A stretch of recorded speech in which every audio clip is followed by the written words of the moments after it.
El aire de la noche era fresco, pero un frío mucho más profundo me helaba los huesos, uno que nacía en el centro de mi pecho y se extendía por mis venas como un veneno lento. Estaba parada en la entrada de un salón resplandeciente, cuyas luces doradas se derramaban sobre el mármol pulido del suelo, creando un camino casi celestial hacia una felicidad de la que yo no podía formar parte. Mi propia hija, Camila, sostenía mi brazo con una delicadeza que era pura fachada, una presión suave que, en realidad, me estaba empujando hacia la oscuridad de la calle. «Mamá, por favor, entiéndelo», susurró, sus ojos esquivando los míos, fijos en algún punto por encima de mi hombro. «Tu presencia simplemente no encajaría con el nivel de los invitados esta noche. Haremos algo juntas después, solo tú y yo». Cada palabra fue un golpe sordo y preciso, demoliendo en segundos los cimientos del amor que creía haber construido durante toda una vida. Era mi fiesta de cumpleaños, la que ella y su marido organizaban, y me estaban echando. La vi allí, tan hermosa y extraña en su vestido de seda azul, que brillaba como una joya bajo las luces del vestíbulo. Camila, mi pequeña, la niña a la que le había cantado canciones de cuna y curado las rodillas raspadas, se había convertido en una guardiana de un mundo al que yo no tenía acceso. Su rostro, una máscara de vergüenza y una determinación cruel, reflejaba el conflicto que sentía, pero la elección ya estaba hecha.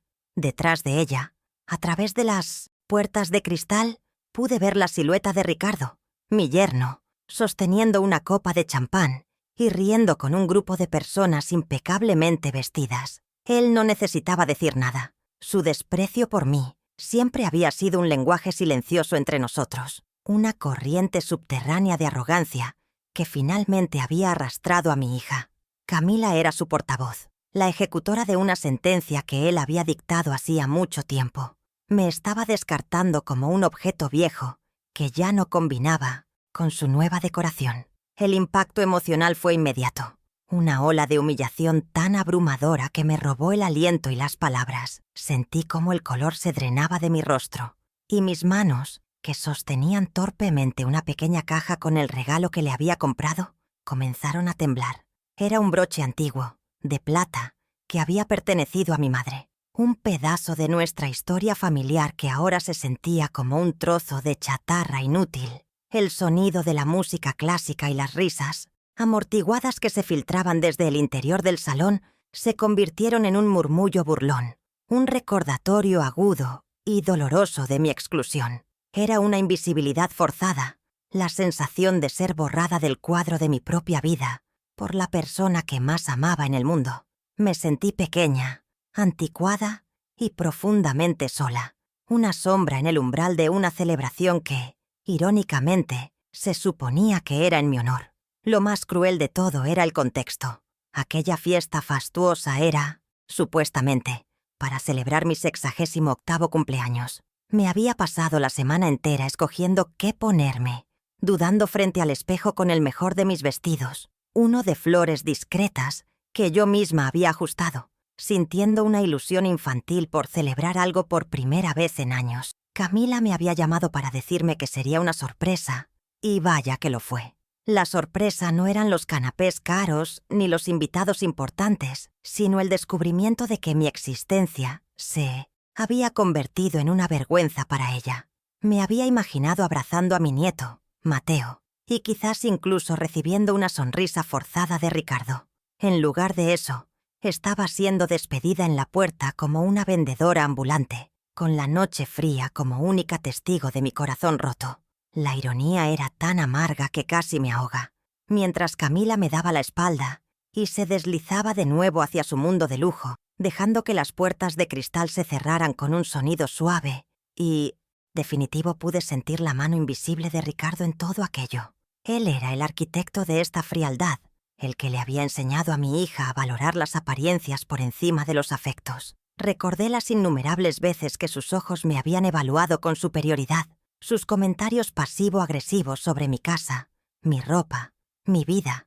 Había subestimado su capacidad para envenenar el corazón de mi hija, creyendo tontamente que el amor de una madre sería siempre más fuerte. Pero esa noche Mientras observaba su silueta fusionarse con la multitud brillante, comprendí que él había ganado esta batalla.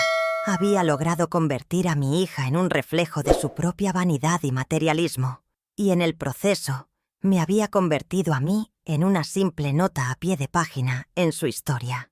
Me di la vuelta y empecé a caminar por la acera solitaria, alejándome de la música y la luz, cada paso más pesado que el anterior. Las lágrimas que había contenido comenzaron a rodar por mis mejillas, calientes al principio, luego frías por el viento. Pero debajo de esa marea de dolor, una nueva corriente comenzaba a formarse, algo pequeño pero tenaz, una idea, un recuerdo. Pensé en mi difunto esposo, en su taller lleno de papeles y sueños, y en una vieja caja de madera que guardaba bajo mi cama. Contenía sus proyectos, sus invenciones, sus esperanzas. Ricardo los había llamado fantasías de un viejo soñador. Una vez, en ese momento, una promesa silenciosa nació en mi interior. No era por venganza, sino por justicia.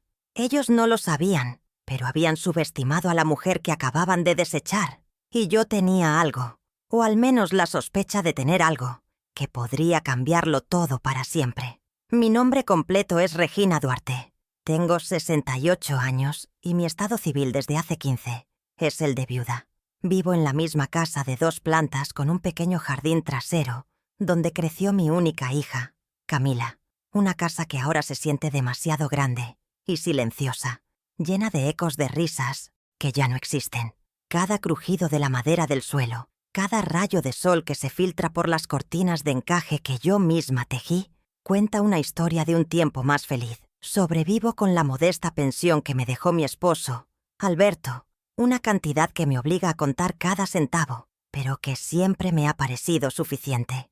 O al menos me lo parecía hasta esta noche, cuando la simplicidad de mi vida fue utilizada como un arma en mi contra, transformando mi humilde dignidad en un motivo de vergüenza ajena. Ahora, sentada en la penumbra de mi sala, el aroma a lavanda y a libros viejos me parece el perfume de la soledad. Hace ya 15 largos años que Alberto se fue, pero su ausencia sigue siendo una presencia tangible en mi día a día. La viudez no es un estado, es un diálogo constante con un fantasma amado. Aún conservo su taza de café favorita en la alacena, y a veces, por pura costumbre, preparo la cafetera con la medida para 2. Cuido con esmero el rosal que plantó junto a la ventana de la cocina, porque decía que sus flores le recordaban el color de mis mejillas cuando nos conocimos. Mi rutina es un homenaje silencioso a nuestra vida juntos. Las caminatas matutinas por el parque donde solíamos pasear, las tardes de lectura en el sillón que él prefería. Esta devoción por su memoria es mi ancla, lo que me ha mantenido a flote en el mar de la soledad, pero también es lo que, quizás, me ha mantenido anclada en un pasado que mi hija ya no reconoce ni valora. Mi personalidad siempre ha sido de naturaleza reservada. Soy más una observadora que una protagonista en el gran teatro de la vida. Disfruto del silencio, de la compañía de mis pensamientos y de los placeres sencillos que otros podrían considerar insignificantes. El sabor de un pan recién horneado, el calor del sol en mi piel durante una tarde de primavera, la satisfacción de ver una planta florecer bajo mis cuidados. Esta naturaleza tranquila me convirtió en una madre paciente y en una esposa comprensiva, siempre dispuesta a escuchar y a ofrecer un refugio de calma en medio de las tormentas. Pero ahora me pregunto si esta pasividad, esta tendencia a no hacer olas, fue interpretada como debilidad por aquellos que me rodean. Quizás mi silencio fue el lienzo en blanco sobre el cual mi yerno pintó su retrato de mí como una mujer irrelevante. Mi mayor vulnerabilidad, la grieta en mi armadura por donde todo el dolor ha conseguido entrar, es el amor incondicional que siento por Camila. Es un amor que no sabe de lógica ni de límites, un instinto primario que me ha llevado a justificar su creciente distancia y su frialdad ocasional. Cuando las visitas se hicieron más cortas y las llamadas más esporádicas, me decía a mí misma que era por su trabajo, por el estrés de su nueva vida, por la influencia de Ricardo. Me negaba a ver que mi hija estaba cambiando, que el brillo del dinero la estaba cegando. Prefería absorber pequeñas dosis de dolor a enfrentar la terrible verdad. Este amor Me ha hecho frágil. Me ha convertido en un blanco fácil. ¿Por qué? ¿Cómo puedes defenderte de alguien a quien le entregarías tu propio corazón sin pensarlo 2 veces? Sin embargo, debajo de esta capa de vulnerabilidad y de apariencia frágil, sé que existe una fuerza latente. Sobreviví a la pérdida del amor de mi vida y seguí adelante, no solo por mi hija, sino por mí misma. Aprendí a arreglar un grifo que gotea, a manejar las finanzas del hogar yo sola y a enfrentar las noches de tormenta sin un brazo que me rodeara. Soy una mujer de la generación que no se deshacía de las cosas, las arreglaba. Esta resiliencia no es ruidosa ni llamativa, es una fuerza tranquila, una tenacidad silenciosa que se ha manifestado en mi capacidad para soportar, para adaptarme y para seguir cultivando mi jardín incluso después del invierno más crudo. Es una fortaleza que he olvidado que poseo, enterrada bajo años de poner las necesidades de los demás por encima de las mías. Alberto solía decírmelo a menudo, mientras me veía cuadrar las cuentas del mes o resolver un problema complejo del hogar con una lógica implacable. «Regina, tienes una mente de acero debajo de esos rizos suaves», me decía con una sonrisa de admiración. Él veía más allá de mi exterior de ama de casa. Reconocía la contadora analítica que una vez fui, la mujer con una capacidad innata para ver patrones y conectar puntos que otros pasaban por alto. Esa parte de mí ha estado dormida durante mucho tiempo, adormecida por el duelo y la rutina. Pero la humillación de esta noche ha sido como una sacudida eléctrica, un despertar brutal que está empezando a remover las cenizas de mi antiguo yo. Siento cómo algo dentro de mí comienza a hacer clic, a encajar piezas de un rompecabezas que hasta ahora no sabía que estaba armando. La mujer que caminó de vuelta a casa esta noche, con el corazón hecho pedazos y las lágrimas secándose en su rostro, no es la misma que ahora se sienta en este sillón. La conmoción inicial está dando paso a una claridad fría y afilada. La herida sigue abierta, sí, pero ya no sangra desesperación, sino una extraña forma de determinación. Veo mi vida, mi casa, mis recuerdos, no como símbolos de un pasado obsoleto, sino como los cimientos de lo que soy. Y por primera vez en mucho tiempo, me doy cuenta de que la historia de Regina Duarte no ha terminado. Quizás, solo quizás, la mujer simple y anticuada que mi hija y su esposo despreciaron es la única persona que puede desentrañar la red de mentiras sobre la que han construido su brillante castillo de cristal. ¿Y tú? ¿Qué habrías hecho en mi lugar?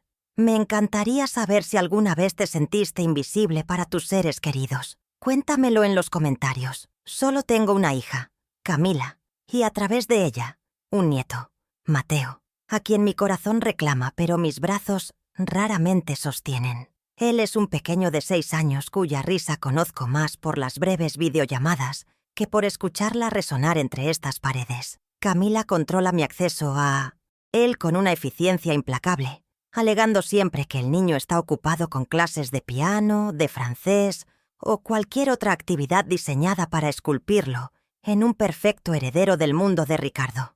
Así, mi rol de abuela se ha reducido a ser una espectadora distante, una extraña que envía regalos en los cumpleaños y recibe a cambio fotografías digitales donde mi nieto sonríe junto a sus padres, una familia completa, de la que yo soy una pieza visiblemente excluida.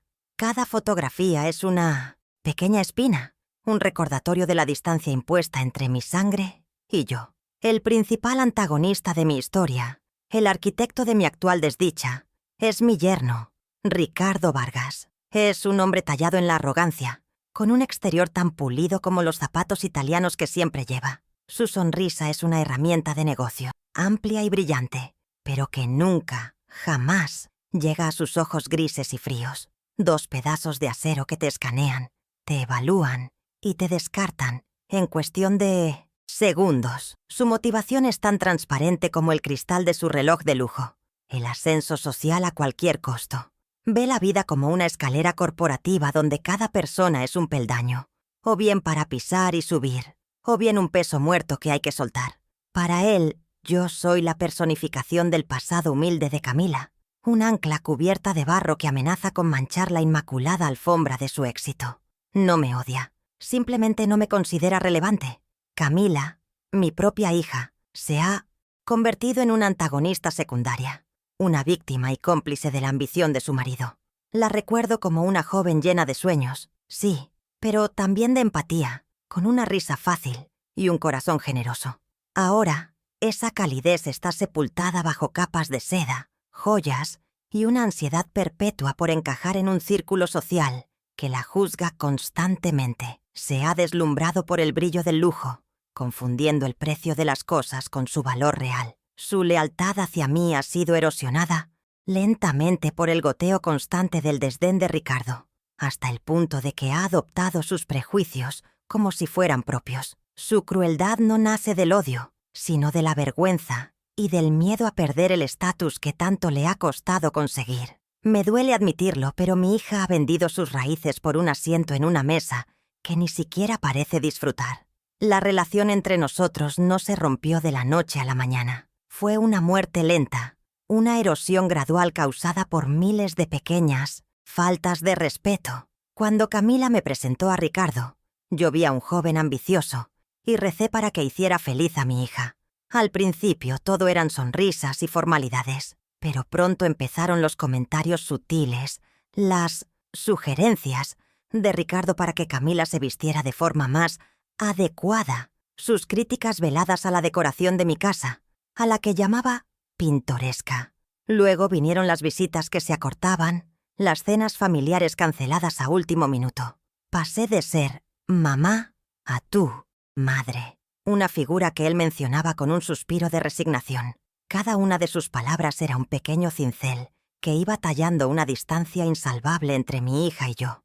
Recuerdo con una claridad dolorosa el último cumpleaños de Mateo, al que fui invitada, hace un año. La fiesta fue en su enorme casa con jardín, llena de gente que hablaba en voz alta sobre viajes a Europa y negocios millonarios. Yo le había tejido a mi nieto un suéter de lana azul, con sus iniciales bordadas en el pecho, un trabajo de semanas que hice con todo mi amor. Cuando se lo di, Ricardo lo sostuvo con 2 dedos, como si estuviera sucio, y dijo con una risa forzada: «¡Qué detalle tan rústico! Lo guardaremos para cuando vaya de campamento». Los invitados rieron educadamente, y vi la cara de Camila enrojecer de vergüenza. No por la crueldad de su esposo, sino por mi regalo. Esa tarde me sentí como una antigüedad polvorienta en una galería de arte moderno. Un objeto que todos miran con una mezcla de curiosidad y lástima. Ese episodio fue el preludio de lo que ocurriría en la puerta del salón de fiestas. La humillación no fue un acto espontáneo, sino el paso final y lógico en un largo proceso de anulación. Primero me convirtieron en una extraña en sus vidas, luego en una vergüenza ocasional, y finalmente en alguien cuya simple presencia era inaceptable. La tensión entre nosotros había crecido hasta convertirse en un muro invisible pero infranqueable. Yo intentaba aferrarme a los recuerdos de la Camila que fue, mientras ella se esforzaba cada día más por borrar cualquier vestigio de la vida que tuvo antes de Ricardo. La mujer que me negó la entrada a mi propia fiesta de cumpleaños no apareció de la nada. Fue construida, pieza por pieza, por la ambición de su marido y su propia y trágica debilidad. Todo este dolor tiene raíces profundas, sembradas en la tierra del sacrificio. Cuando mi Alberto falleció de un infarto fulminante, el mundo que yo conocía se fracturó en 1000 pedazos. Un día para otro.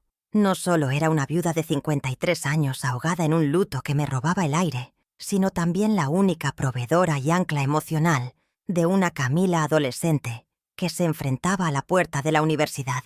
Recuerdo estar de pie en medio de la sala, después del funeral, con la casa llena de un silencio ensordecedor, y hacerle una promesa a la fotografía de mi esposo, que reposa en la repisa.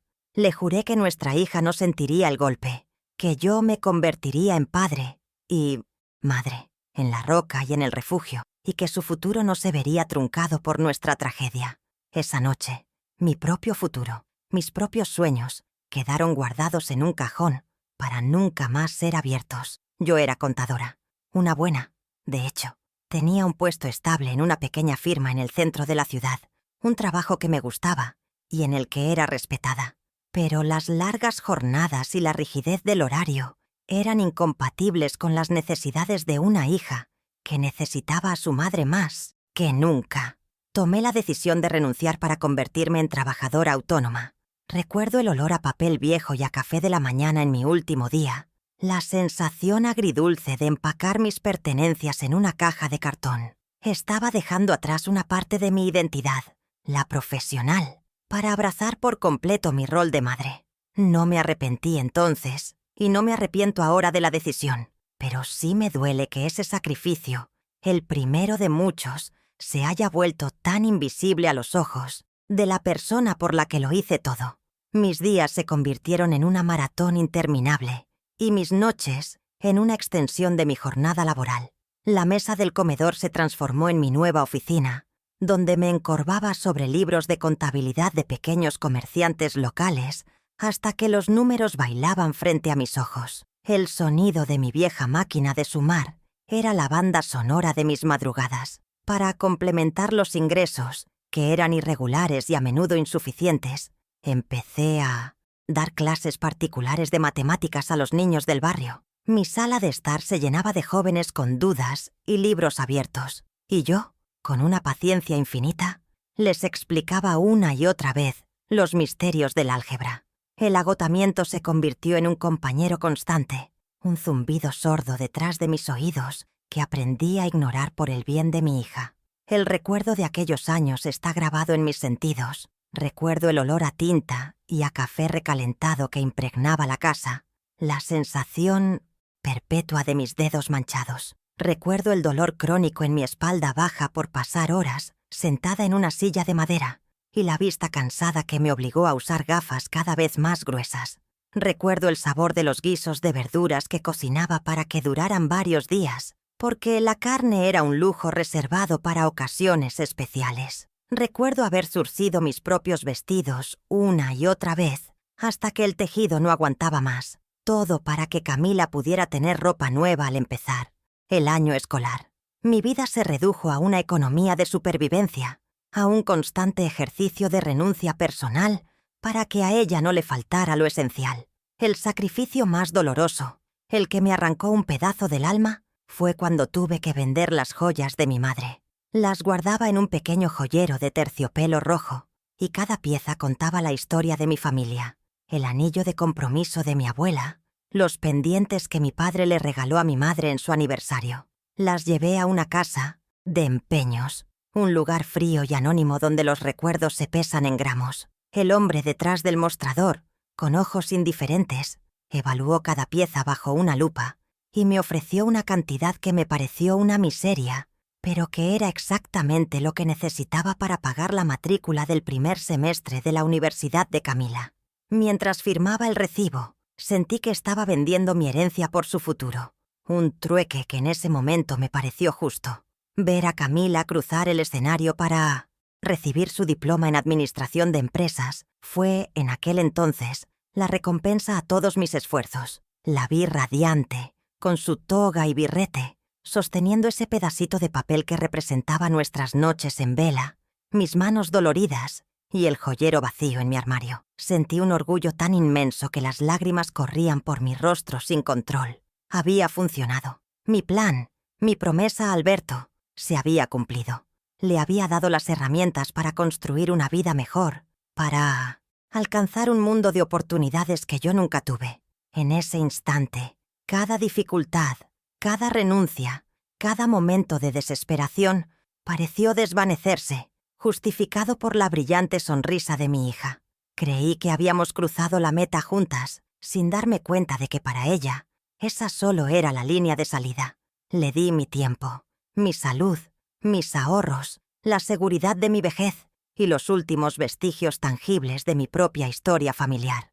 Construí un puente con mis sacrificios para que ella pudiera caminar sobre él y llegar a la orilla de una vida próspera. Fui el andamio invisible que sostuvo su ascenso, la raíz que la nutrió para que ella pudiera florecer, el trabajo en el que conoció a Ricardo, la confianza con la que se movía en esos círculos, la educación que le abrió las puertas. Todo fue comprado con el capital de mi amor y mi abnegación. No le di solo lo que tenía, Le di lo que no tenía, esforzándome más allá de mis límites para que los suyos fueran inexistentes. Y, a su cambio, ¿qué he recibido? He recibido condescendencia en lugar de gratitud. He recibido una distancia fría en lugar de la calidez de un abrazo. Me han relegado al papel de una reliquia vergonzosa, un recordatorio de unos orígenes humildes que prefieren olvidar. La misma educación que pagué con las joyas de mi madre le ha enseñado a calcular mi valor y a encontrar lo deficiente. La ironía es una daga que se retuerce en mi corazón. La vida de lujo que mis sacrificios hicieron posible es la misma que ahora me juzga y me condena al exilio. El contraste entre lo que di y lo que recibo es un abismo tan vasto y oscuro que, a veces, temo que me consuma por completo. Pero ya no. El dolor está dando paso a otra cosa. En medio de la quietud de mi casa, impulsada por esta nueva y fría determinación, mis pies me llevaron casi por instinto al pequeño cuarto trasero que solía ser el taller de Alberto. Hacía años que no entraba allí más que para limpiar el polvo superficialmente. El aire en el interior estaba estancado, cargado con el aroma fantasmal de la madera de pino, el aceite de máquina y el papel viejo, el perfume de mi esposo. La luz de la luna se colaba por la persiana, iluminando siluetas cubiertas por sábanas blancas, su viejo torno, la mesa de dibujo, las estanterías repletas de frascos con tornillos y tuercas perfectamente clasificados. Era un santuario de sus sueños, un lugar que yo había mantenido cerrado no por falta de amor, sino porque el dolor de su ausencia era demasiado agudo entre esas paredes. Pero esa noche no buscaba consuelo, buscaba algo más, aunque todavía no sabía qué. Mis ojos recorrieron las estanterías, pasando por encima de manuales técnicos y herramientas gastadas por el uso, hasta que se detuvieron en una simple caja de madera de cedro, en el estante más alto. No era un cofre del tesoro, sino una caja sencilla que él mismo había construido para guardar lo que yo llamaba cariñosamente sus inventos imposibles. Recordaba las innumerables noches que pasó en este mismo cuarto, con la luz de una lámpara de flexo como única compañera, llenando páginas y páginas con diagramas, cálculos y anotaciones febriles. Él creía firmemente que sus ideas podían cambiar el mundo, y yo le sonreía con una mezcla de ternura y escepticismo, anclada como estaba en la realidad de las facturas por pagar. La caja contenía la esencia de su espíritu soñador, un espíritu que el mundo nunca llegó a reconocer. Con la ayuda de un taburete, bajé la caja. El lazo, polvo acumulado durante años, se esparció en el aire, bailando en el haz de luz. La tapa se abrió con un suave crujido, revelando su contenido. No había nada de valor monetario aparente. Solo eran montones de papeles amarillentos, sujetos con clips oxidados. Algunos eran planos meticulosamente dibujados a mano.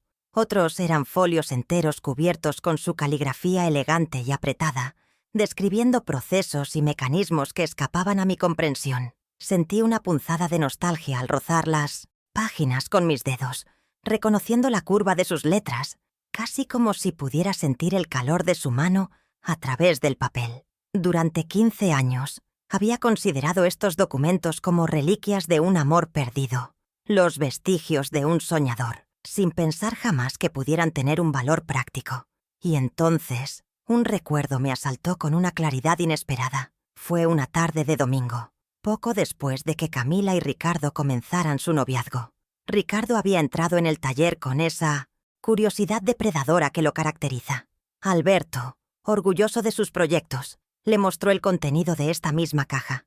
Recuerdo a mi esposo explicándole con un entusiasmo infantil su idea principal, un innovador sistema de gestión de datos. Ricardo escuchaba atentamente, con una intensidad en la mirada que en su momento confundí con mero interés. Cuando Alberto terminó, Ricardo sonrió con esa superioridad suya y dijo: «Es fascinante, don Alberto. Una mente brillante. Pero quizás sea una tecnología demasiado compleja para el mercado actual». Descartó los sueños de mi marido con una palmadita en el hombro, como si perdonara la vida a un anciano iluso. Impulsada por esa memoria inquietante, comencé a revisar los papeles con una nueva atención, ya no como una viuda nostálgica, sino con el ojo analítico de la contadora que fui. Pasé de largo los bocetos y las notas teóricas hasta que mis dedos encontraron un documento que era diferente al resto. Estaba impreso en un papel más grueso, con un encabezado oficial y un sello en relieve. Era una solicitud de registro de patente, con fecha, número de expediente y la firma inconfundible de mi esposo. El nombre del proyecto era Sistema Integrado de Optimización Logística. No entendía ni la mitad de las palabras técnicas que describía, pero sí entendía el significado de un documento legal. Esto no era un simple sueño en un papel, era una invención formalmente registrada, una propiedad intelectual con un dueño legítimo. Alberto Duarte. Aún no podía, o no quería, ver la conexión completa. El nombre de la exitosa empresa de Ricardo, Vargas Tech Solutions, era moderno y genérico. No guardaba relación aparente con el lenguaje técnico de los documentos de Alberto. Sin embargo, una semilla de duda, pequeña pero insistente, había sido plantada en mi mente. ¿Era posible? ¿Podría la base del imperio de Ricardo encontrarse en esta modesta caja de madera? Puse todos los papeles de vuelta, excepto la solicitud de la patente. Sostuve ese folio en mis manos, sintiendo su peso, que parecía ir mucho más allá de una simple hoja de papel. No tenía un plan, ni siquiera una certeza, pero por primera vez desde que salí de aquella fiesta, sentía que no estaba completamente indefensa. Tenía un secreto, un recurso oculto cuyo poder aún no podía dimensionar, pero que prometía ser la clave de todo. Los días que siguieron a la humillación en la fiesta fueron un lienzo de silencio y espera. Yo, ingenua de mí, esperaba una llamada, un mensaje, un ramo de flores con una nota de disculpa, algo que me dijera que mi hija se había arrepentido.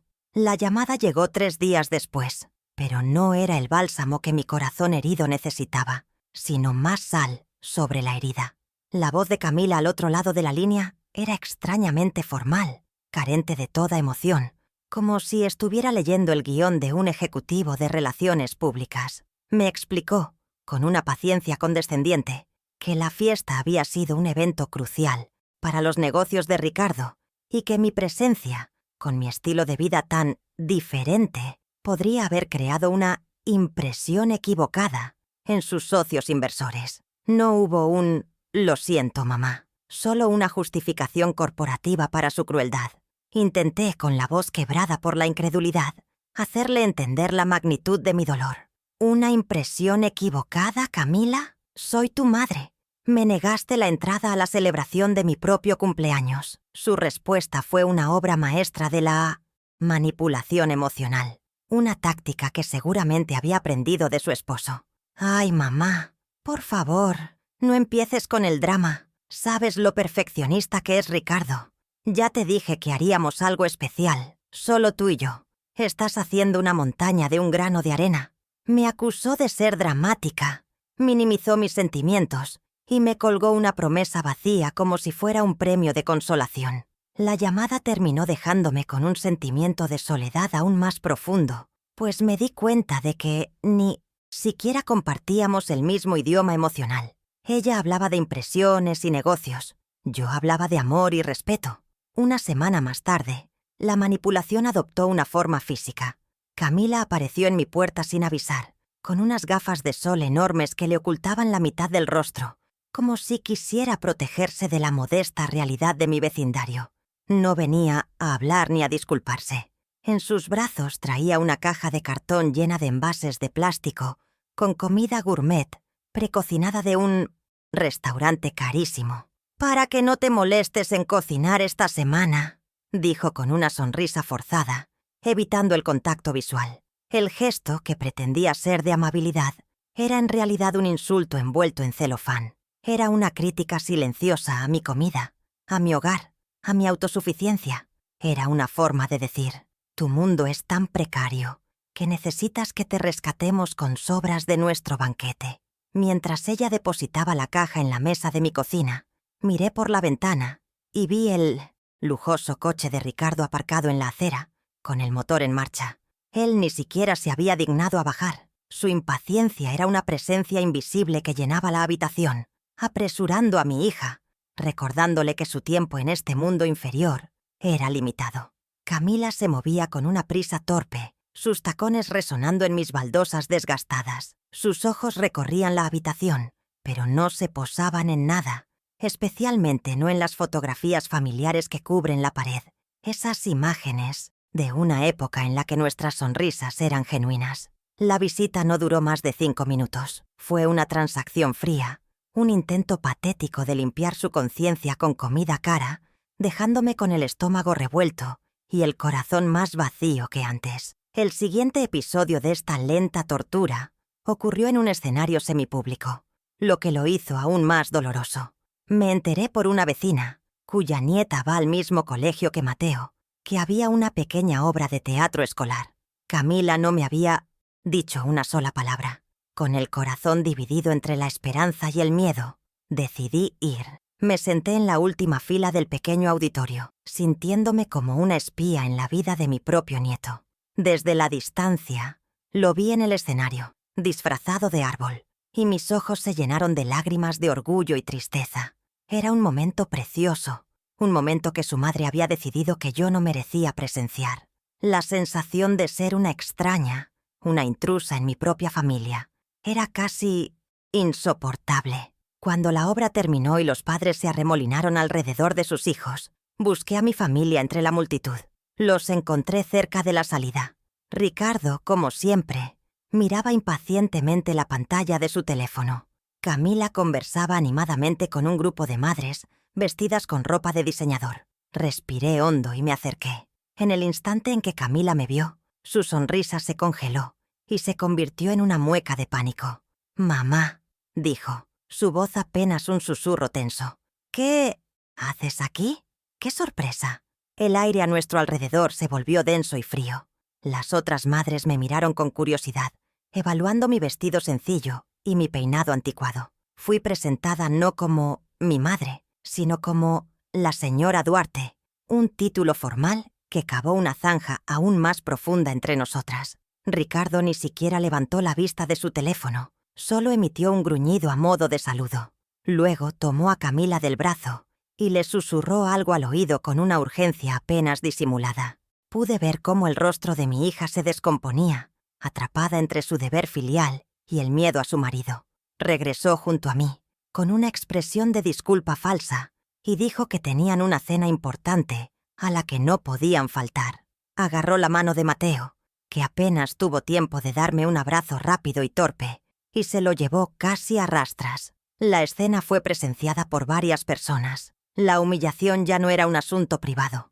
Ahora tenía espectadores. Me quedé allí de pie, en medio del vestíbulo de la escuela, sintiendo las miradas de lástima de los demás padres, expuesta y abandonada.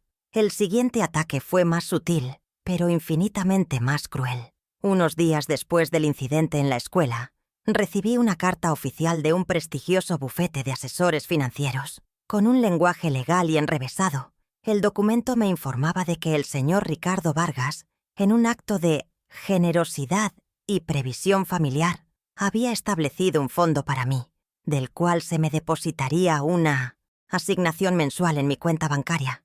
No me habían preguntado, no me habían consultado, simplemente habían tomado una decisión sobre mi vida, tratándome no como a una madre, sino como a una empleada jubilada o a una obra de caridad. Era un intento descarado de comprar mi silencio y mi distancia, de pagarme para que desapareciera discretamente de sus vidas. Querían reducir nuestra relación a una transacción bancaria. Cada palabra de aquella carta era un insulto calculado. Hablaba de garantizar mi bienestar y comodidad, de evitar que yo fuera una preocupación financiera para la joven familia. La implicación era clara y devastadora. Me veían como una carga, un problema que podía resolverse con dinero. El gesto no tenía nada de generoso. Era una forma de despojarme de mi independencia y mi dignidad, de convertirme en una pensionista de su imperio. Querían asegurarse de que nunca más tuviera que pedirles nada, no por amabilidad, sino para que no tuvieran que volver a verme. Ricardo estaba intentando despedirme de mi propia familia, ofreciéndome una indemnización para que aceptara mi obsolescencia y me desvaneciera en silencio. Era la forma más elegante y despiadada de abandono que jamás había imaginado. Con la carta en la mano y un fuego helado en el pecho, Marqué el número de Camila. Cuando respondió, mi voz era firme. Desprovista de las lágrimas que me habían acompañado durante semanas, le dije con toda la calma que pude reunir que no necesitaba ni quería su dinero, que mi pensión era suficiente y que mi dignidad no estaba en venta. Esperaba sorpresa, quizás incluso un atisbo de respeto por mi postura. En cambio, me encontré con una frustración irritada. La conversación se agrió rápidamente. Camila, sin duda repitiendo como un loro las palabras que Ricardo le había metido en la cabeza, empezó a levantar la voz, acusándome de ser orgullosa y desagradecida. La máscara de la hija solícita se cayó por completo, revelando el rostro de una extraña. Fue entonces cuando pronunció las palabras que actuaron como el golpe de gracia, las que finalmente rompieron el último y frágil hilo de esperanza que yo albergaba. Con la voz cargada de una exasperación cruel, casi gritó: «¡Mamá! ¿Por qué te empeñas en no entenderlo? Ricardo y yo hemos luchado mucho para construir esta vida, para tener una imagen. Tu mundo, esa casita vieja, tus suéteres tejidos, tus costumbres, todo eso pertenece a un pasado que ya no es el nuestro. Nos estás arrastrando hacia atrás, ¿no lo ves?» Cada palabra fue un clavo en el ataúd de la relación que una vez tuvimos. Ya no era una cuestión de vergüenza social. Era un rechazo fundamental a todo lo que yo era y representaba. Para ella, yo era el lastre que impedía que su barco navegara libremente. El golpe final, el que silenció cualquier posible respuesta de mi parte, llegó en forma de una frase lapidaria, pronunciada con una frialdad que me congeló la sangre. «Quizás sería mejor para todos si simplemente aceptaras tu lugar», dijo, su voz ahora agotada y distante. «Acepta el dinero y déjanos vivir nuestra vida en paz». Y con eso colgó. El silencio que quedó en la línea telefónica fue absoluto, ensordecedor. Aceptar mi lugar. Ese era mi veredicto. Mi lugar estaba fuera de sus vidas, como un mueble viejo que se guarda en el trastero. En ese preciso instante, algo dentro de mí se rompió y se reconfiguró. El dolor no desapareció, pero fue sepultado por una nueva capa de algo mucho más duro y resistente. La mujer que imploraba amor y respeto había muerto en esa llamada, y la que nacía en su lugar tenía un propósito muy diferente. Cuando el tono de la línea cortada llenó el silencio de mi sala, no sentí el impulso de llorar ni de gritar. El torrente de emociones que me había estado ahogando durante semanas pareció evaporarse, dejando en su lugar una calma extraña, gélida y absoluta. Sostuve el auricular en mi mano durante un largo minuto, escuchando ese zumbido monótono y vacío, que me pareció la metáfora perfecta del estado de mi relación con mi hija. Fue en ese silencio ensordecedor que se produjo el verdadero punto de ruptura. No fue un estallido, sino una implosión silenciosa. La mujer que había mendigado amor, que había justificado el desprecio y que había esperado pacientemente una migaja de afecto, murió en ese instante. Dejé el auricular en su base con una lentitud deliberada, y al levantar la vista, vi mi reflejo en el oscuro cristal de la ventana.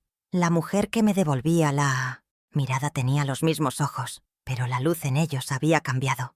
Ya no había súplica en mi interior, solo una claridad tan afilada como un trozo de vidrio roto. Comprendí que había estado jugando a un juego cuyas reglas estaban diseñadas para que yo siempre perdiera.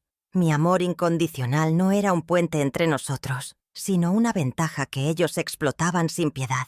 El objetivo de mi vida ya no podía ser buscar la aprobación de quienes me habían repudiado. El nuevo objetivo que cristalizó en mi mente en ese momento fue mucho más fundamental: la justicia. No una venganza ruidosa y destructiva, sino una reivindicación silenciosa y metódica. Se trataba de restaurar la dignidad que me habían intentado arrebatar, y más importante aún, de honrar el legado del hombre que ellos habían saqueado para construir su castillo de naipes. Dejé de preguntarme por qué me hacían esto, y empecé a preguntarme qué iba a hacer yo al respecto. Con mis nuevos ojos, los objetos de mi casa adquirieron un significado diferente. Ya no eran solo recuerdos de un pasado feliz, sino herramientas y testimonios de mi verdad. Mis pasos, ahora firmes y decididos, me llevaron de vuelta al taller de Alberto. La caja de madera de cedro ya no me parecía un baúl de sueños rotos, sino un arsenal esperando a ser desplegado. La abrí de nuevo, pero esta vez no había nostalgia en mi gesto. Saqué la solicitud de patente y la coloqué sobre la mesa de dibujo de mi esposo. El papel, con su sello oficial y su firma, se sentía pesado en mi mano, como el arma que era. Trazar el contorno de la firma de Alberto ya no me producía tristeza, sino una oleada de fuerza. Le estaba pidiendo permiso en silencio, prometiéndole que su trabajo, su genio, no quedaría enterrado bajo el peso de la arrogancia de un ladrón. Mi siguiente movimiento fue sentarme en mi viejo escritorio, el mismo donde había luchado con las cuentas para pagar la educación de Camila. Aparté las facturas y los recordatorios y coloqué una hoja de papel en blanco frente a mí. Por primera vez en mi vida, empecé a pensar estratégicamente sobre mi propia familia. ¿Qué quería conseguir? La respuesta no era el dinero, aunque sabía que formaría parte de la ecuación. Lo que quería era la verdad. Quería que el mundo, y especialmente Camila, viera sobre qué cimientos fraudulentos se había construido la fortuna de Ricardo Vargas. Quería que mi hija se enfrentara a la elección entre su lujosa mentira y la humilde verdad de sus orígenes. No buscaba destruirla, sino forzarla a despertar, a reconocer el valor de lo que había despreciado tan fácilmente. Sabía que mi determinación y una caja de papeles no eran suficientes. Necesitaba un guía, un experto que pudiera navegar las turbias aguas legales que se avecinaban. Mi mente viajó en el tiempo y encontró un nombre. Héctor Álvarez era uno de los mejores amigos de Alberto, un abogado brillante y de una integridad a prueba de balas que se había jubilado hacía unos años. Habíamos perdido el Sillertidsnell, contacto tras la muerte de mi esposo, pero recordaba a Héctor como un hombre que valoraba la justicia por encima de todo. Rebusqué en una vieja agenda telefónica, con las páginas amarillas y frágiles, hasta que encontré su número. El corazón me latía con fuerza, no por nerviosismo, sino por la adrenalina de estar poniendo en marcha la primera pieza de mi plan. Marqué el número con los dedos firmes, cuando su voz, un poco más grave por los años, respondió al otro lado. Me sorprendió mi propia calma. No me presenté como una viuda desconsolada. Hablé con la precisión de una clienta que busca los servicios de un profesional. «Héctor, habla Regina, la viuda de Alberto Duarte», dije sin rodeos. «Espero no molestarte. Sé que estás retirado, pero ha surgido un asunto de suma importancia relacionado con uno de los proyectos de Alberto. Necesito tu consejo legal. Creo que su propiedad intelectual fue robada». Hubo un silencio en la línea, y luego la voz de Héctor, llena de una repentina seriedad, me dijo: «Regina, por supuesto que te recuerdo. Dime cuándo y dónde nos vemos. Para Alberto, siempre hay tiempo». Había encontrado a mi aliado. Después de esa llamada, mis días adquirieron un propósito secreto. Empecé a moverme por mi propia casa con la discreción de una conspiradora. Recopilé sistemáticamente todos los documentos de la caja de madera. Los ordené por fecha. Los clasifiqué. Busqué viejos álbumes de fotos y encontré imágenes de Alberto trabajando en su taller, con los planos que ahora estaban en mi poder visibles sobre su mesa.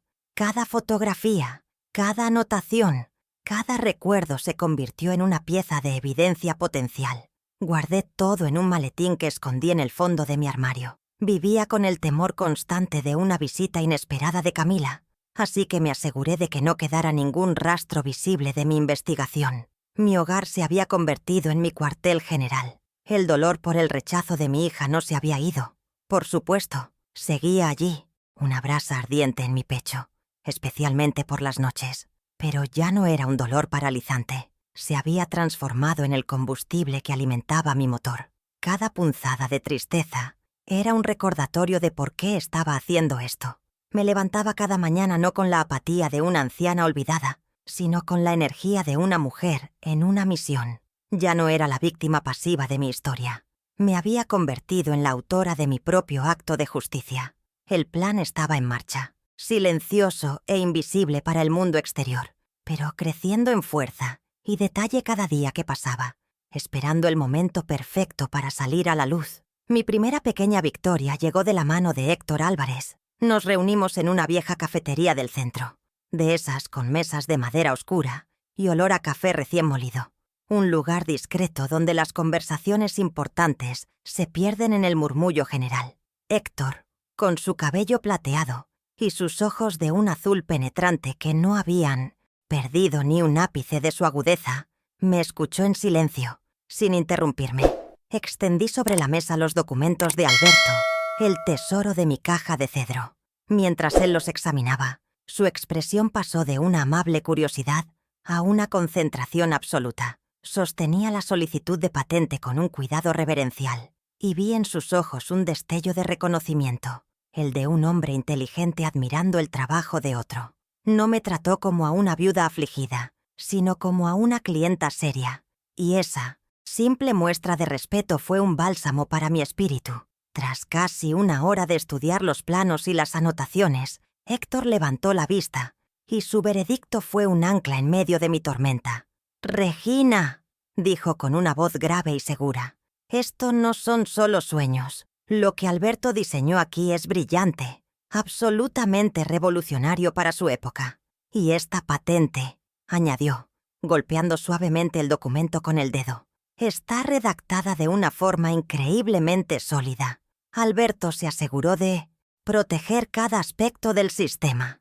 Luego me miró fijamente, y supe que él también empezaba a creer en mi sospecha.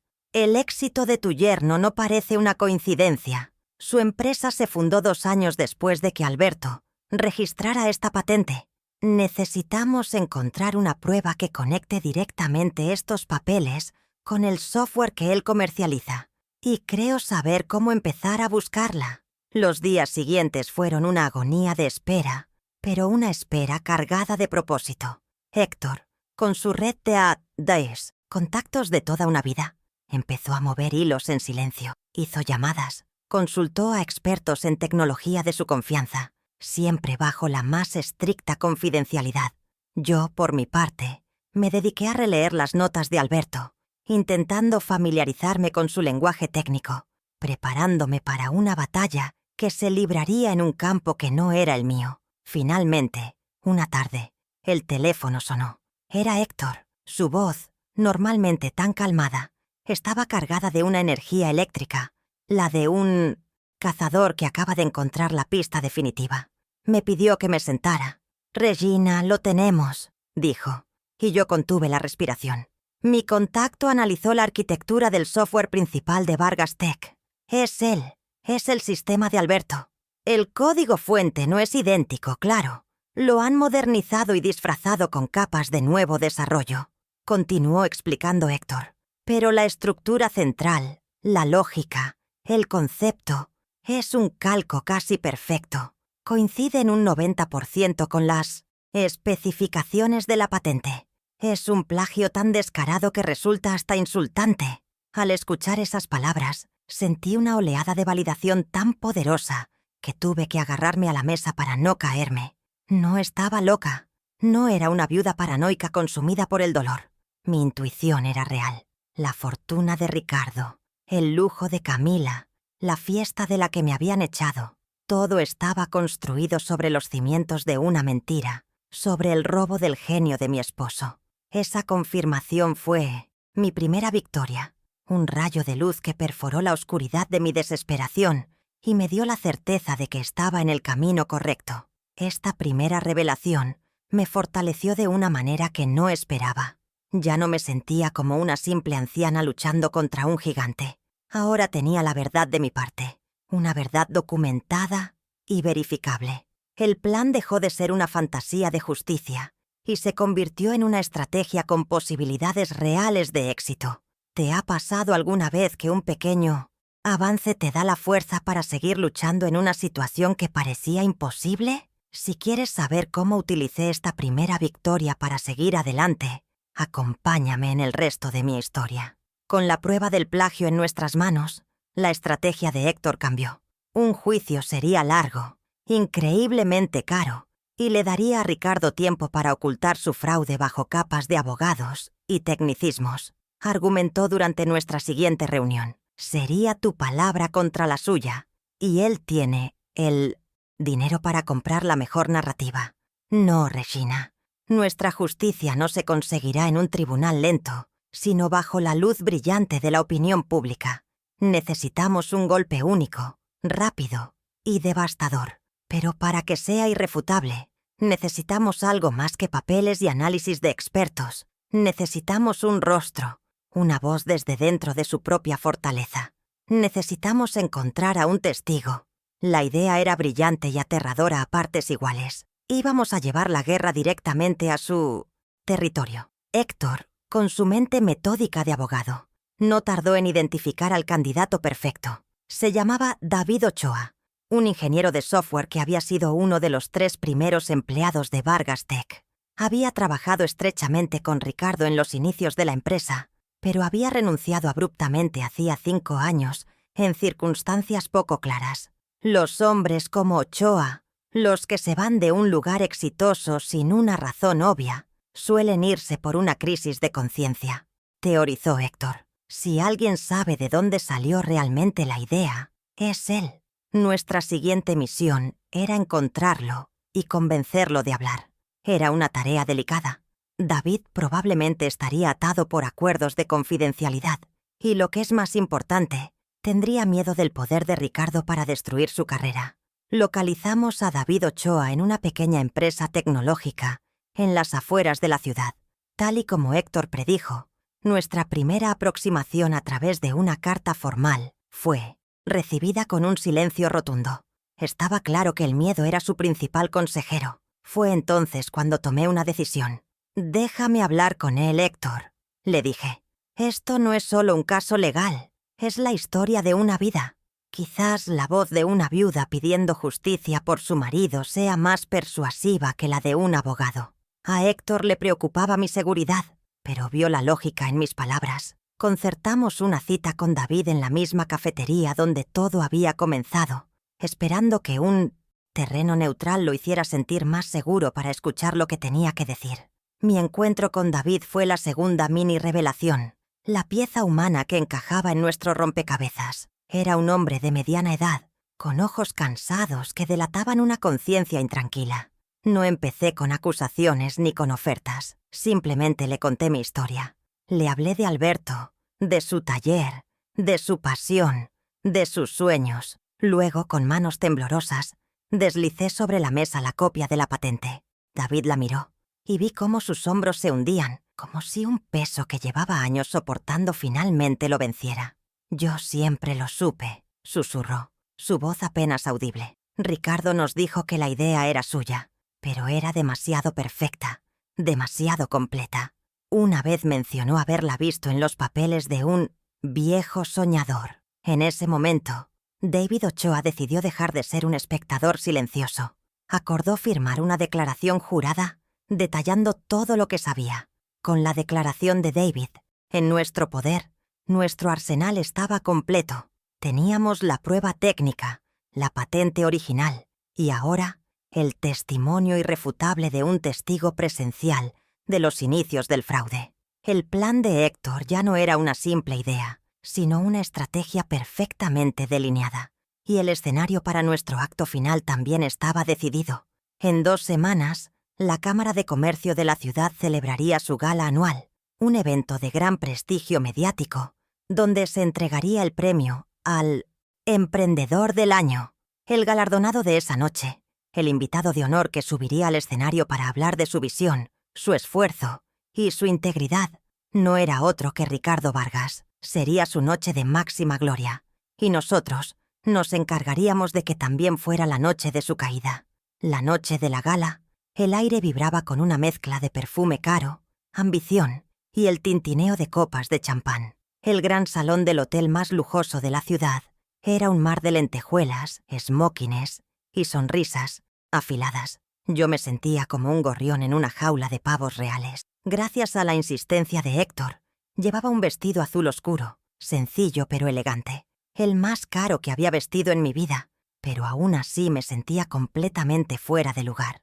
Mi corazón latía con una fuerza desbocada, un tambor de guerra bajo mi pecho. Cada murmullo, cada risa, parecía un preludio del cataclismo que estaba a punto de desatar. Observaba a la élite de la ciudad moverse con una gracia estudiada, completamente ajenos a que la humilde viuda que estaba en un rincón estaba a punto de hacer estallar su perfecto y ordenado universo. Héctor y yo entramos sin llamar la atención, 2 sombras en un mundo de brillos. Nuestros asientos, conseguidos gracias a un viejo contacto de Héctor en la Cámara de Comercio, nos daban una vista perfecta del escenario y de la mesa principal. Y allí estaban Camila, deslumbrante en un vestido dorado que la hacía parecer una estatuilla viviente, pero con una tensión en su sonrisa que yo, como su madre, podía leer a la perfección. A su lado, Ricardo, en la cima de su mundo, recibiendo felicitaciones, estrechando manos, irradiando el aura de un rey en su noche de coronación. Por un instante, sus ojos se cruzaron con los míos. Vi una fracción de segundo de sorpresa, de molestia, antes de que su máscara de indiferencia volviera a su sitio. Camila también me vio. Su reacción fue más visceral. Se le cayó el color del rostro y desvió la mirada rápidamente, como si hubiera visto un fantasma.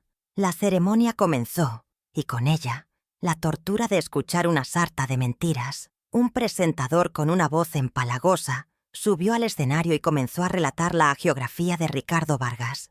Habló de su visión de futuro, de su genio innato para los negocios, de su integridad inquebrantable. Cada adjetivo era una bofetada a la memoria de Alberto. Con cada palabra de elogio, mi resolución se hacía más dura, más fría. En mi bolso, mis dedos se aferraban a un pequeño control remoto, el dispositivo que Héctor había conseguido para tomar el control del proyector del escenario en el momento justo. Era un pequeño pedazo de plástico, pero en mis manos se sentía como el detonador de una bomba. El pulso me martilleaba en los oídos, pero mi rostro permanecía impasible. Finalmente llegó el momento. Y ahora, recibamos con un fuerte aplauso al emprendedor del año, el señor Ricardo Vargas. La sala estalló en una ovación. Ricardo se levantó, besó a Camila en la mejilla y subió al escenario con la confianza de un conquistador. Aceptó el pesado trofeo de cristal y se acercó al podio. Empezó su discurso con falsas modestias, agradeciendo a todos por el honor. Agradeció a su equipo, a sus socios, y luego miró a mi hija. Y, por supuesto, a mi maravillosa esposa, Camila, mi inspiración y mi roca. Continuó hablando de sus comienzos humildes y de cómo una chispa de una idea lo había puesto en el camino del éxito. Se regodeaba en su propia farsa, construyendo su pedestal cada vez más alto, sin saber que yo estaba a punto de dinamitar sus cimientos. Cuando hizo una pausa dramática, buscando el aplauso del público, Héctor me hizo una casi imperceptible señal con la cabeza. Era ahora o nunca. Me puse de pie. El simple acto de levantarme de la silla pareció crear una onda de silencio a mi alrededor. Comencé a caminar hacia el escenario, con pasos lentos pero firmes. Un guardia de seguridad se movió para interceptarme, pero Héctor se interpuso, mostrándole un fajo de papeles con aspecto legal y hablándole en voz baja pero autoritaria. La confusión del guardia me dio los segundos que necesitaba. Todas las conversaciones cesaron. El único sonido era el de mis zapatos contra el suelo alfombrado. Cientos de ojos me seguían, cargados de sorpresa y curiosidad. La atención de toda la sala era mía. Llegué al pie del escenario y subí los 3 escalones sin vacilar. Ricardo me miraba con una mezcla de incredulidad y furia pura. Su rostro una máscara de confusión. En la mesa principal vi a Camila llevarse una mano a la boca, sus ojos desorbitados por el horror. Había un segundo micrófono en un soporte para las preguntas. Me dirigí a él. El silencio en el salón era total, tan denso que casi se podía tocar. Me aclaré la garganta y mi voz, para mi propia sorpresa, sonó firme y clara, sin un solo temblor. «Buenas noches», dije, mi voz resonando en cada rincón. «Mi nombre es Regina Duarte. Soy la suegra del señor Vargas. Y lamento interrumpir, pero hay una omisión fundamental en la historia de éxito que acaban de escuchar». Sin mirar a Ricardo me dirigí a la audiencia. «El señor Vargas les ha hablado de una chispa de una idea», continué, mi voz ganando fuerza. «Pero esa chispa no nació en su mente. Nació en el pequeño taller de un hombre brillante, un soñador, un inventor. Un hombre al que tuve el honor de llamar mi esposo, Alberto Duarte. Relaté la historia de Alberto, su pasión por la tecnología, las noches que pasó dibujando planos y llenando cuadernos con sus ideas. Describí su sueño de crear un sistema que pudiera revolucionar la logística, un sueño del que le habló con generosidad a un joven ambicioso que por aquel entonces salía con su hija. No había amargura en mi voz, solo el profundo respeto de una esposa por el legado de su marido. Ese sueño no era una fantasía, declaré, y en ese momento pulsé el botón del control remoto. Detrás de Ricardo, el logotipo de Vargas Tech se desvaneció y fue reemplazado por una imagen nítida y ampliada de la solicitud de patente de Alberto. El nombre Alberto Duarte y la fecha de registro eran inconfundibles. Ese sueño tenía un nombre, un propietario y una fecha de registro oficial, 2 años antes de que la empresa Vargas Tech existiera. Un murmullo colectivo, un jadeo de asombro, recorrió la sala. Vi a los inversores en las primeras filas inclinarse hacia adelante, sus rostros pasando de la celebración a la conmoción. La cara de Ricardo se descompuso, el color abandonándolo por completo, dejándolo con una palidez cerúlea bajo las luces del escenario. Algunos podrían pensar que las ideas son intangibles, que es difícil probar su origen. Mi voz se alzó, cortando los murmullos. Pero el testimonio de un testigo presencial es más difícil de ignorar. Pulsé el botón de nuevo. La patente fue reemplazada por la declaración jurada y firmada de David Ochoa. Resalté en un recuadro rojo el párrafo clave. El señor Vargas me confió en los inicios de la empresa que el concepto central del software lo había extraído de unos viejos documentos que pertenecían al padre de su novia, describiéndolo como un proyecto brillante de un hombre que no sabía el tesoro que tenía. El fraude ya no era una insinuación, era un hecho documentado y testificado. El silencio que siguió fue atronador, cargado de juicio. Finalmente, giré mi rostro y miré directamente a los ojos de Ricardo, que ahora me miraba con puro pánico. Su imperio se derrumbaba a su alrededor en tiempo real. Me acerqué al podio, junto a él, y hablé una última vez en el micrófono, mi voz llena de la calma de la justicia cumplida. El premio al emprendedor del año, dije lentamente, debería honrar la creación, no el engaño, la visión, no el robo. Esta empresa, este premio, esta fortuna fueron construidos sobre la base del genio de mi difunto esposo, Alberto Duarte. Le han robado su legado, pero esta noche le devolvemos su nombre. Dejé el micrófono sobre el podio con un golpe seco y definitivo. Me di la vuelta y bajé del escenario, dejando atrás a un hombre destruido, a una hija con el rostro bañado en lágrimas y el sonido ensordecedor de los flashes de las cámaras de la prensa, que olían el escándalo más grande del año. No salí de aquel salón de fiestas sintiéndome exultante ni vengativa, mientras Héctor me guiaba a través de la multitud atónita y los flashes de las cámaras que estallaban a nuestro alrededor. Lo que sentía era una profunda y solemne calma. Era la calma que sigue a una tormenta devastadora, cuando el aire está limpio y el mundo parece nuevo. No me regodeé en la destrucción de Ricardo. Me limité a sentir el peso de años de injusticia levantarse de mis hombros. Había honrado a mi esposo. Había reclamado mi dignidad. Al subir al coche, Héctor me mostró la pantalla de su teléfono. El primer titular digital ya estaba en línea. Escándalo de plagio sacude la gala empresarial del año. La verdad, una vez liberada, se movía a la velocidad de la luz y ya no había nada que pudiera detenerla. Mi parte había terminado. Ahora el mundo se encargaría de dictar las consecuencias. Las pérdidas de Ricardo fueron tan rápidas y brutales como su ascenso había sido calculado. El escándalo fue una sangría imparable para su reputación. A la mañana siguiente las acciones de Vargas Tech se desplomaron.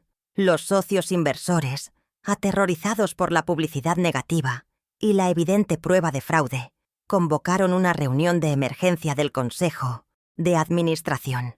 Para evitar un litigio penal que habría hundido la empresa por completo, le dieron un ultimátum. O renunciaba y cedía el control accionario al heredero legítimo de la propiedad intelectual, o se enfrentaría a cargos criminales por fraude, lo que significaría la ruina total y posiblemente la cárcel. Su caída fue un espectáculo público, Una lección brutal sobre cómo los imperios construidos sobre cimientos de mentiras se derrumban como castillos de arena.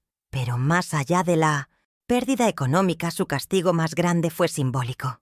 El mundo de lujo y apariencias que tanto había adorado le dio la espalda con una crueldad que él mismo había enseñado a otros. Los amigos que le habían dado palmadas en la espalda la noche anterior ya no respondían a sus llamadas. Los clubes exclusivos le revocaron su membresía. Se convirtió en un paria, un recordatorio andante del pecado capital en su círculo. Ser descubierto. El estatus por el que había sacrificado su integridad y por el que había coaccionado a mi hija a repudiarme se desvaneció en el aire.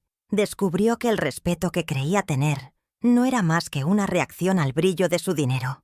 Y una vez que ese brillo se empañó, no quedó absolutamente nada. Fue sentenciado al mismo tipo de invisibilidad a la que él me había condenado a mí. La resolución legal fue orquestada por Héctor con la precisión de un cirujano. En un acuerdo firmado a puerta cerrada para minimizar el daño a los empleados de la empresa, Ricardo me transfirió el control mayoritario de las acciones. No me convertí en la directora ejecutiva. No tenía la experiencia ni el deseo para ello. En cambio, asumí el cargo de presidenta del Consejo de Administración, la guardiana del legado de mi esposo.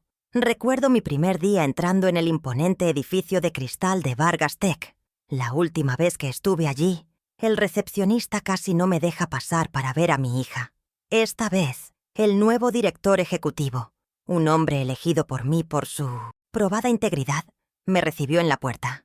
Caminé por esos pasillos no como una anciana humillada, sino como la dueña legítima de cada idea que mantenía esas luces encendidas. Mi vida se transformó. La viuda solitaria que contaba monedas para llegar a fin de mes dio paso a una mujer con un propósito renovado. Saqué a Héctor de su retiro para que fuera mi asesor principal, y juntos nos dedicamos a infundir en la empresa los valores que Alberto siempre había defendido. La innovación, sí, pero también la honestidad y el respeto por las personas. Descubrí que las décadas que pasé manejando un presupuesto ajustado, criando a una hija sola y observando el mundo en silencio, me habían dado una sabiduría y una perspectiva que el dinero no puede comprar. Mi supuesta simplicidad se reveló como lo que realmente era, una profunda comprensión de lo que verdaderamente importa. Goberné no con la arrogancia de Ricardo, sino con la calma y la fuerza silenciosa que siempre habían estado dentro de mí. Durante semanas no supe nada de Camila. Sufría por ella, pero entendía que necesitaba enfrentar sola el derrumbe de su mundo de cristal. Finalmente, una mañana, encontré un sobre en mi buzón. No tenía sello. Había sido entregado a mano. Dentro había una larga carta, escrita con la caligrafía de mi hija, manchada en varias partes por lo que solo podían ser lágrimas. Era una disculpa, la primera disculpa real y sin excusas que había recibido de ella. Confesaba su vergüenza, su debilidad, cómo se había dejado cegar por la ambición de Ricardo y cómo el miedo a perder su estatus la había convertido en una persona que ya no reconocía. No pedía perdón, solo decía que lo sentía y que entendía si yo nunca más quería volver a verla. Acepté reunirme con ella. Elegí el escenario, el pequeño jardín trasero de mi casa, mi territorio, el lugar donde ella había jugado de niña. Vino vestida con ropa sencilla, sin maquillaje, pareciendo más joven y vulnerable de lo que la había visto en años. Se sentó en el viejo banco de madera y lloró. Un llanto silencioso y profundo que le sacudía todo el cuerpo. No intenté consolarla de inmediato. La dejé vaciar su dolor, su vergüenza. Cuando finalmente pudo hablar, sus palabras fueron sencillas y directas. Lo siento, mamá. Lo siento por todo. Fui una hija horrible. Una persona horrible. Fue una conversación difícil, llena de pausas dolorosas, donde la verdad, por fin, tuvo espacio para respirar entre nosotras. Le ofrecí mi perdón, pero no de forma gratuita. El verdadero perdón no borra el pasado, Camila, le dije suavemente, tomando sus manos entre las mías. Nos enseña una lección para el futuro. Te perdono, pero necesito saber que has entendido el valor de las cosas que despreciaste.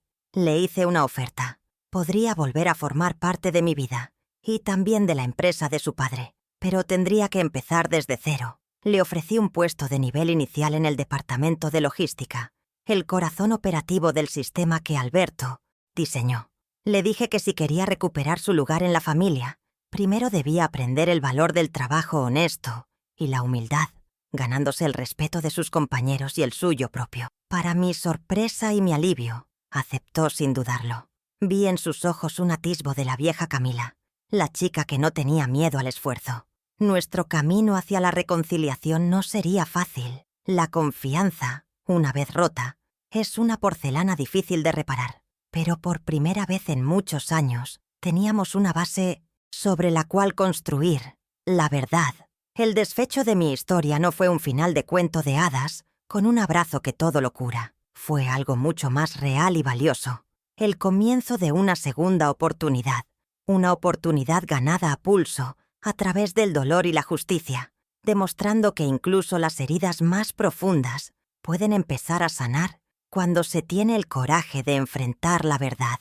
Al final de este largo y tortuoso camino, he aprendido que la verdadera dignidad no se mide por el lujo que nos rodea, sino por la integridad que llevamos dentro. Durante años me sentí pobre e insignificante en comparación con el mundo brillante de mi hija y su marido. Pero su riqueza era un espejismo, un castillo de cristal construido sobre cimientos de engaño y desprecio. Descubrí que yo, en mi pequeña casa llena de recuerdos y con una pensión modesta, era inmensamente más rica. Poseía un tesoro que su dinero nunca podría comprar. Una conciencia tranquila, el amor incondicional de un buen hombre, grabado en mi memoria y el respeto por mí misma que finalmente aprendí a reclamar. La opulencia puede comprar admiración, pero solo la integridad puede ganar verdadero respeto. También he aprendido una lección fundamental sobre nuestras raíces. Un árbol, por muy alto que crezca, y por muy frondosas que sean sus ramas, no puede sobrevivir si reniega de las raíces que lo anclan a la tierra y lo nutren. Camila, en su afán por pertenecer a un mundo que no era el suyo, intentó cortar esas raíces, despreciar sus orígenes humildes, avergonzarse de la madre que le dio la vida. Y al hacerlo, casi se pierde a sí misma en el proceso. Nuestra historia, nuestro pasado, no son un lastre que nos frena, sino la fuente de nuestra fuerza. Como en mi jardín, donde cuido con esmero las raíces de mis rosales para que puedan florecer. En la vida debemos honrar y cuidar nuestro origen, porque es allí donde reside nuestra más auténtica verdad. Existe una diferencia crucial entre la justicia y la venganza, y comprenderla fue mi mayor ancla moral durante todo este proceso. La venganza busca infligir un dolor igual o mayor al que se ha recibido. Su combustible es el odio, y su resultado es la destrucción mutua.